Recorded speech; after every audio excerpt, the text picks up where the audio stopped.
Bienvenidos a Observatorio Cotidiano en la Cultura. Esto es TV UNAM y hoy vamos a tener un programón. No se vaya porque este programa es sobre los 80 años de Batman.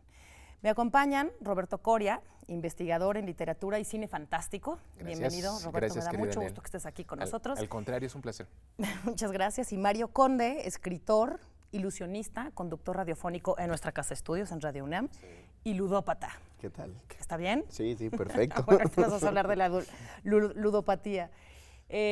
Tenemos este personaje que es un personaje literario, televisivo, del cine, del radio, que es Batman, con un montón de consignas a favor o en contra de la lectura del cómic, de la posición de los superhéroes. Pero ¿por qué no empezamos por esa pregunta, Mario? Y esta es para ti. ¿Qué es un superhéroe? Digamos, entre el mito griego de un héroe, ¿quién es un superhéroe en el siglo XX? Que es cuando nacen estos personajes. Bueno, vamos a plantear que un héroe es una persona excepcional. Desde la acepción griega eso es lo que significa, ¿no? Es alguien que al ser excepcional no solamente implica una fuerza superior o una inteligencia por encima de la media, sino que es alguien que está en la mira de los dioses por alguna razón, ¿no? Como pueden ser semidioses, pudieron haber sido tocados por los dioses como Aquiles o simplemente haberse puesto en su camino y en este sentido reciben un castigo o una recompensa. Claro. Se le aplica el término superhéroe y de hecho los primeros que utilizan el término superhéroe son justamente en el 38, cuando surge Superman, porque fue como la cosa más sencilla. ¿Es más viejito que Batman? Es un año más viejo que Batman, este año cumple 81. Lo aplican el super justamente porque nace de una concepción muy sencilla. Este es un hombre que es un superhombre, y a partir de ahí dicen, esto es un héroe, pero debe ser un superhéroe, porque ya había personajes como héroes de western, había mucho western en los cómics en ese momento, había héroes que resolvían misterios, pero no había uno que tuviera la fuerza de 200 hombres sumada, no había un hombre que podía saltar edificios en un solo impulso, no había un hombre que podía parar una bala. Entonces debía ser un superhéroe, un héroe que supera la media, que está por encima de ella. Y a partir de ahí se empieza a generar todo el universo de, vamos a darles otras cualidades a todos ellos. Y ahí es donde entraría ya la discusión qué tan superhéroe es Batman, pero que sí lo es. Bueno, por supuesto que sí lo es. Antes de entrar directamente con Batman, ¿los superhéroes eran una producción de la televisión, del cómic o de qué en los 30s? Directamente del cómic, que sí. Es un género literario. ¿Cómo definirías el cómic? Yo sí lo definiría como un género literario y de hecho creo que es tan importante que por eso me encanta que hayan hecho nacer el género novela gráfica, claro. Porque una novela gráfica para mí es simplemente una manera de decirle al cómic sin que sientas vergüenza de decir que lees cómics. Porque una novela gráfica es un cómic. Bien.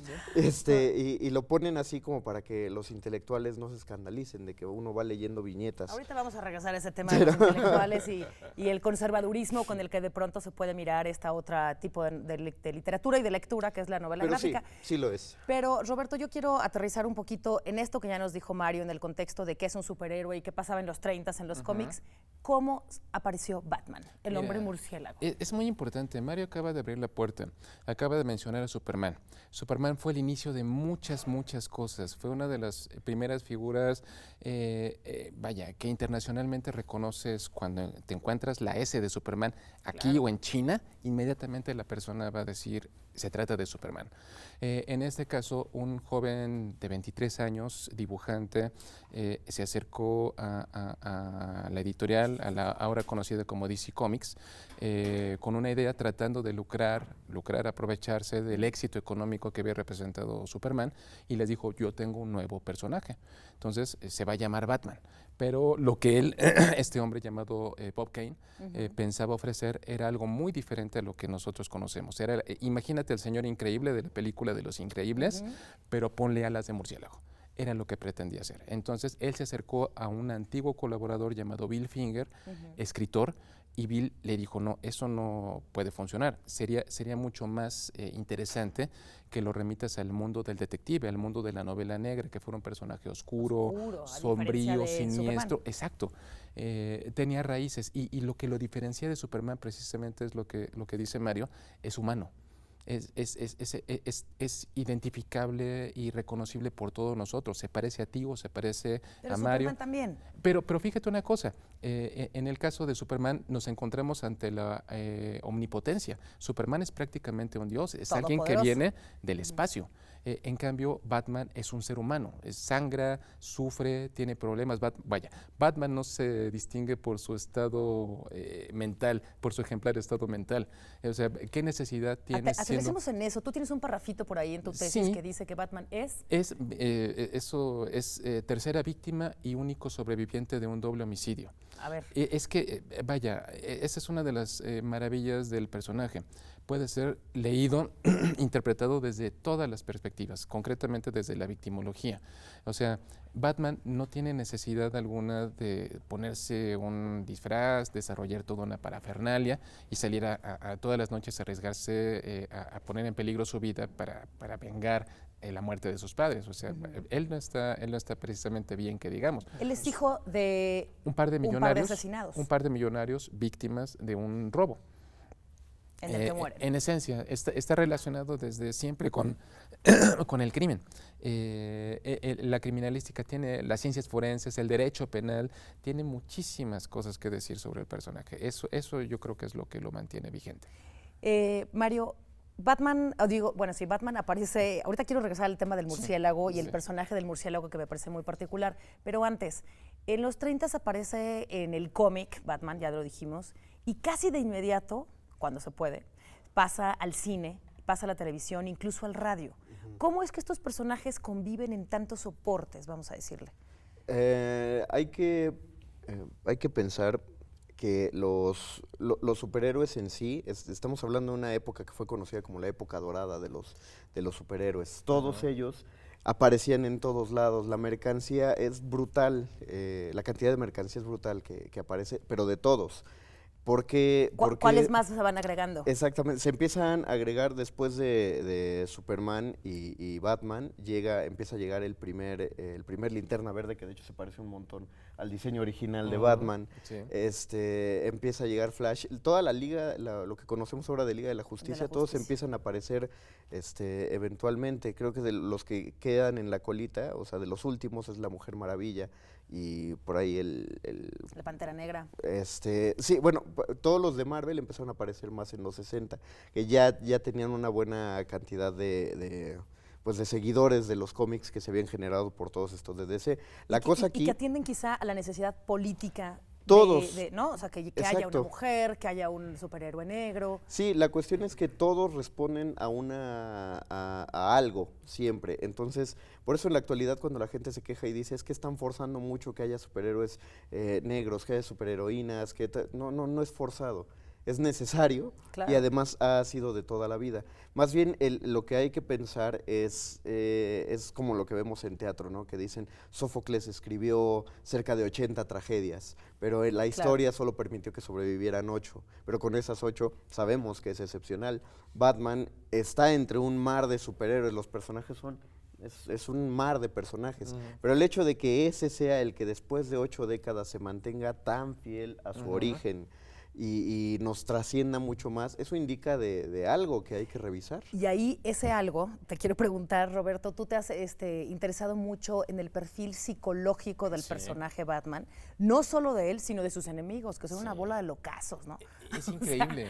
Porque ¿Es el único que tiene enemigos establecidos? No, hay muchísimos más. Yo creo que después de los enemigos de Batman, que son los que lo caracterizan de alguna manera, hay una película que se llama Kingsman, donde los personajes están dialogando y dicen, a mí me gustan mucho las películas de James Bond, pero pienso que cada una es buena en función del villano.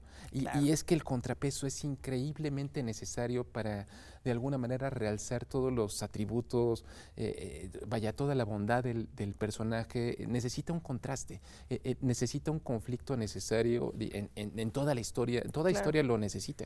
Entonces, los enemigos, empezando por el Guasón, Román Gruber, habla acerca de cómo representa completamente lo opuesto del héroe, mientras Batman es todo serio, procede de la noche, es rígido, es ordenado, es meticuloso. Poco emocional. Sí, y el Guasón representa el caos. El guasón representa lo inesperado, es un payaso.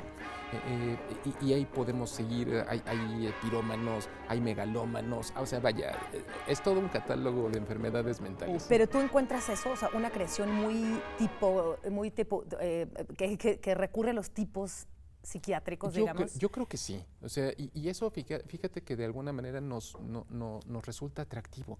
Yo me acuerdo cuando comencé este romance con el personaje, me encantaba ver la serie de Adam West. Digo, eran las repeticiones lo que tenía al alcance cuando era un niño de 5 años. Entonces me llamaba muchísimo el colorido de los personajes, Vincent Price como el cascarón, César Romero como el guasón, Burgess Meredith como el pingüino. Los villanos eran una parte tan importante de la mitología. El superhéroe es el superhéroe en función a veces también del villano, que es un supervillano. Sí, es un contraste necesario. Claro. En el tema de las mujeres, Mario, las mujeres de Batman, las hay buenas y las hay malísimas.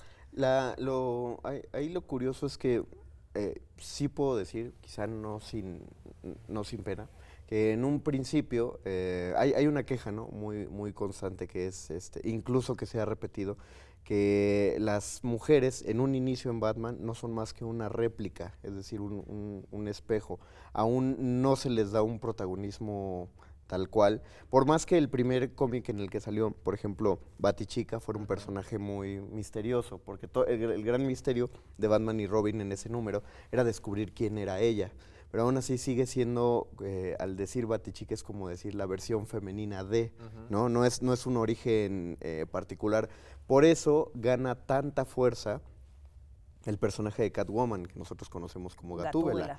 Que es una villana, porque Batichica es colaboradora, socia positiva y buena, ¿no? Exacto. Lo mismo Batwoman, Huntress, varias mujeres, Oracle, que se suman a la llamada Batifamilia. Pero Catwoman surge, el personaje en su primera aparición, como una anciana. Y todo el misterio es quién está haciendo estos robos, donde siempre está esta anciana, pero no puede ser esta anciana porque para estos robos hay que trepar 3 pisos por afuera de la casa.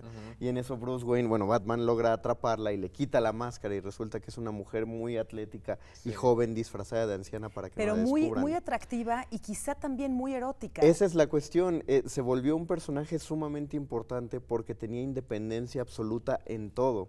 Es decir, no requería de alguien, no era la Patiño de nadie, no era la antagonista de nadie, no dependía de nadie para obtener su propia riqueza, para valerse por sus propios medios. En últimas lecturas lo que se le ha puesto justamente es un inicio trágico similar al de Bruce Wayne. Gatúbela es una prostituta que fue abusada y vivió en un orfanato. Ahí estamos hablando de temas muy grandes, quiero regresar con este tema, así que vamos a ir a un corte, no se vaya, volvemos aquí en Observatorio Cotidiano en la Cultura, estamos hablando de los 80 años de Batman y volvemos para hablar de las mujeres de Batman y toda esta parte erótica en Batman. No se vaya, volvemos en 3 segundos. Bien.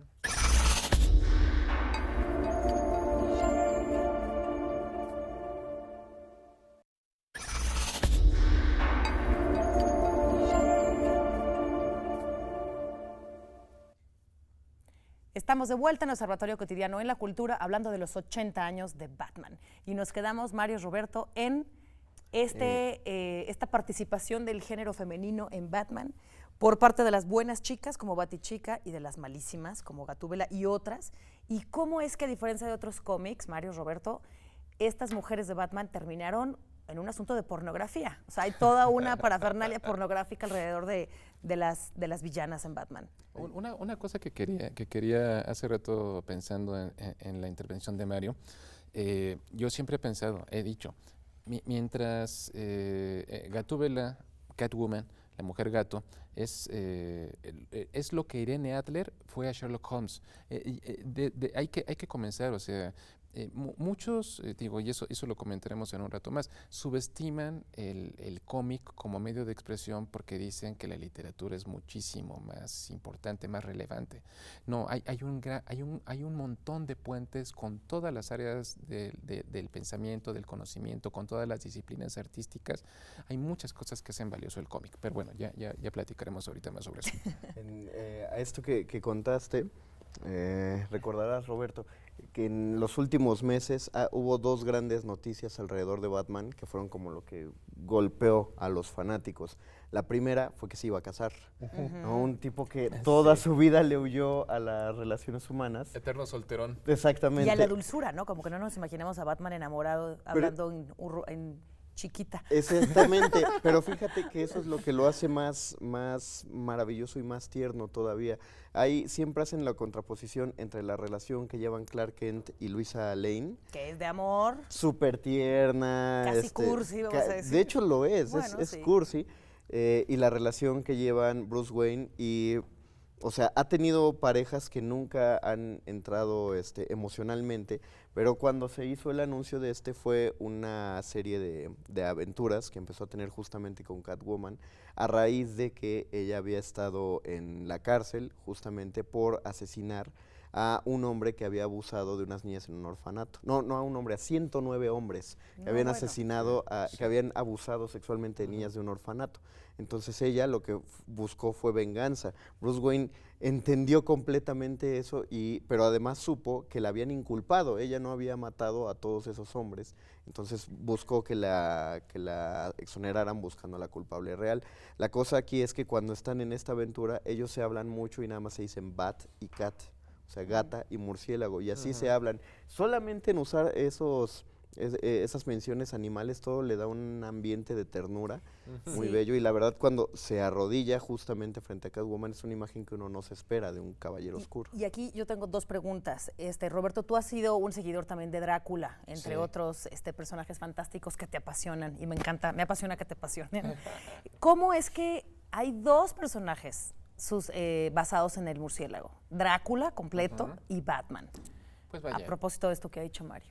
Es inevitable la relación, o sea, vaya, si el medio ambiente preferido de Batman en sus aventuras es la noche, es irresistible la figura del murciélago, o sea, vaya, de hecho, la historia que Bill Finger pensó para darle un origen a Batman, todo se remite a un joven millonario que está tratando de pensar cómo vengar la muerte de sus padres. Está él muy cómodo, muy elegante, paseándose en la noche.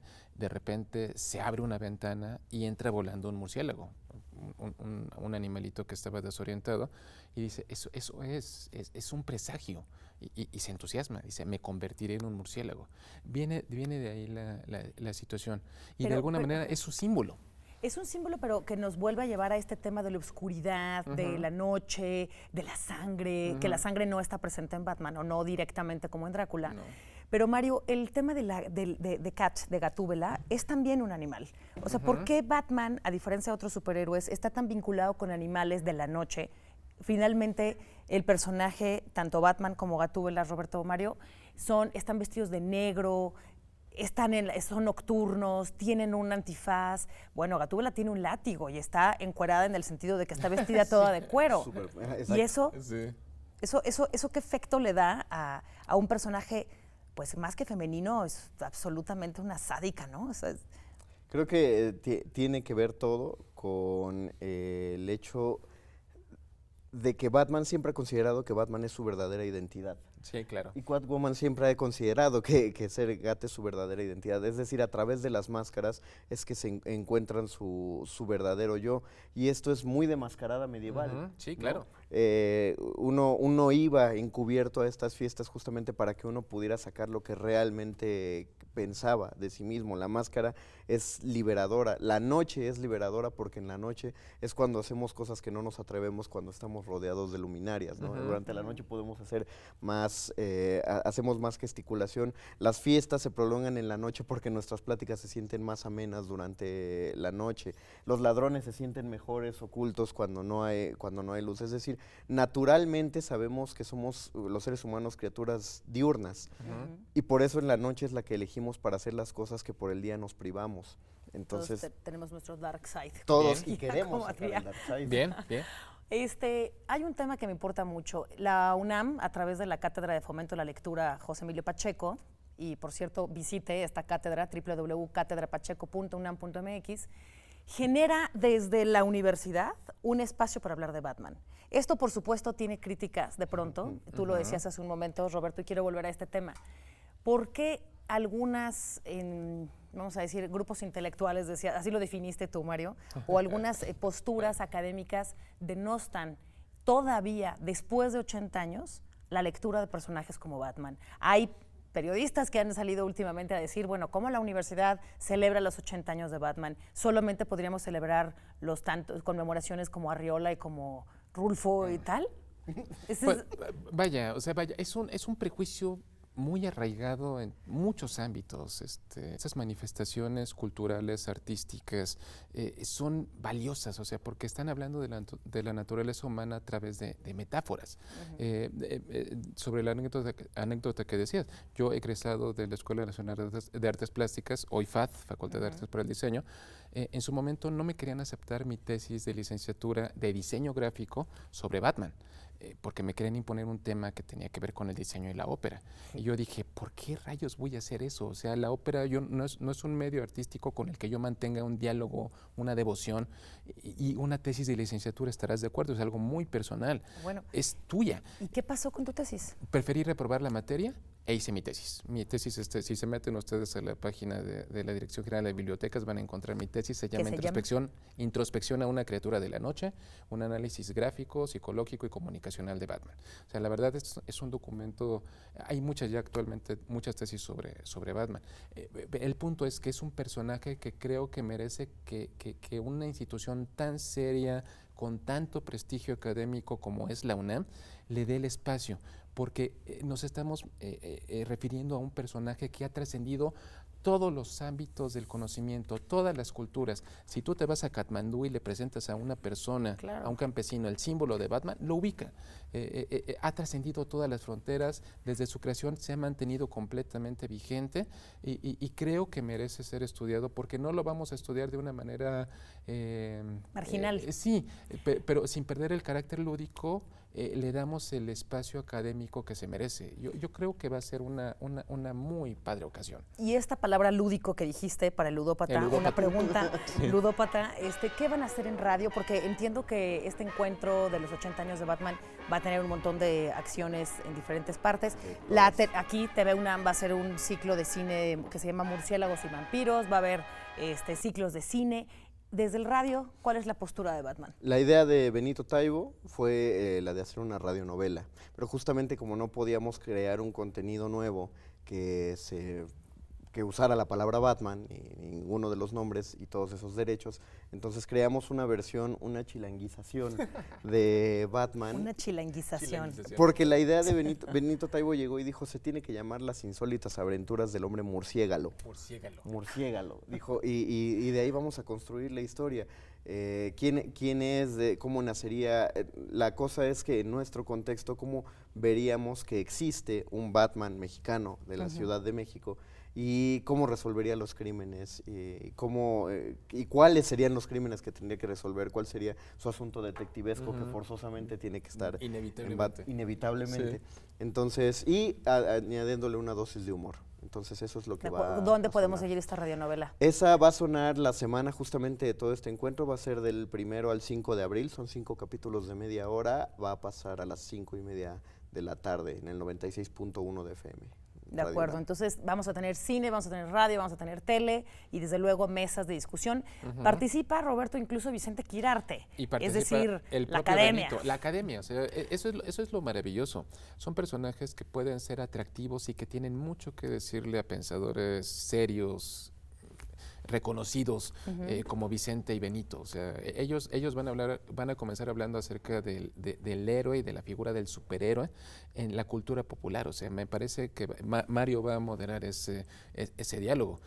Digo, me parece increíblemente irresistible. Cuando presenté todo esto a Imelda Martorelli, que tú lo leíste, fue como que mi primera elección. Esto lo tienen que abrir dos grandes mentes, dos personas increíblemente reconocidas como Vicente y Benito.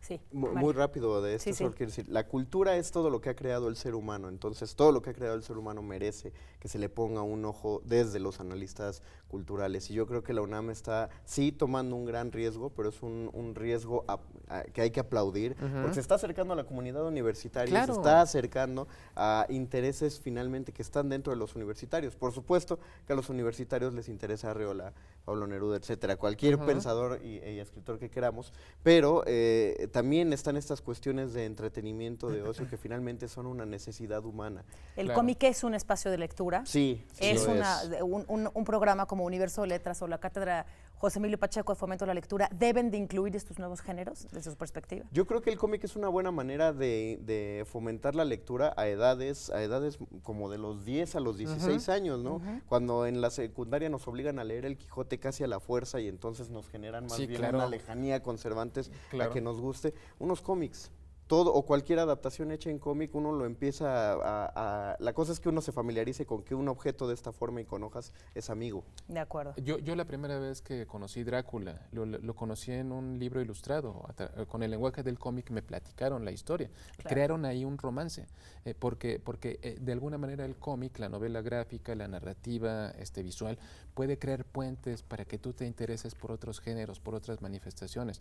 Por eso yo creo que es muy importante, necesario y digno. Pues nos quedamos con nos con va, eso. nos va a llevar a mundos maravillosos. Me queda clarísimo. Y mundo maravilloso el que ustedes trabajan. Felicidades, mucha suerte. Gracias. Y ya lo sabe, entonces, pues averigüe en Cátedra José Emilio, en www.catedrapacheco.unam.mx. Y felicidades a Batman por sus Claro, 80 claro años. que sí. Y felicidades a ustedes por hacerlo posible. Esto fue todo aquí en TV UNAM. Lo veo el próximo viernes en Observatorio Cotidiano en la Cultura.